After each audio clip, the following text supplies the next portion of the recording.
கிரைஸ்தலால் இன்றைய நாளுக்குரிய வேத வசனம் சங்கீதம் 144வது அதிகாரம் 15வது வசனம்.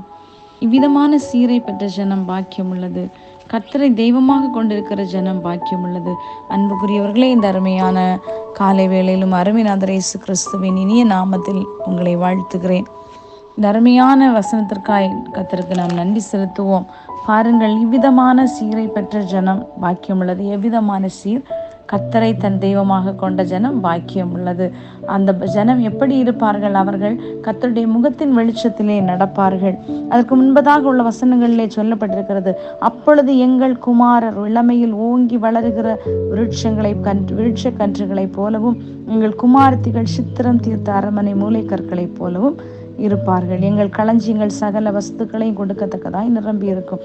அன்புக்குரியவர்கள், கர்த்தர் வந்த வாழ்க்கையிலே நமக்கு துன்பம் இல்லை, கண்ணீர் இல்லை, துயரம் இல்லை, போராட்டம் இல்லை. காரணம், இந்த அகில உலகத்தையும் படைத்த தேவனை நாம் சொந்த இரட்சகராக கொண்டது நாம் செய்த பாக்கியம், அவர் நம்மேல் வைத்த கிருபை என்று மாத்திரம் சொல்ல முடியும்.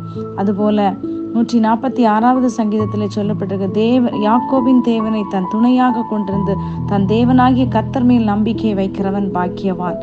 காரணம், நாம் அவர் மேல் நம்பிக்கை வைக்கும் போது அவர் நம்மை எல்லா விதமான தீங்குக்கும் தீமைக்கும் விலக்கி காக்க வல்லமையுள்ள தேவனாய் இருக்கிறார். அதுபோல அவருக்குள்ளாக சகலமும் தான் எப்படி அனுபவித்த பிதாவின் சித்தம் செய்தது போல கர்த்தர் விரும்புவது ஒன்றே ஒன்று, நம்மிடத்திலும் நாமும் பிதாவின் சித்தம் செய்ய வேண்டும் என்று விரும்புகிறார்.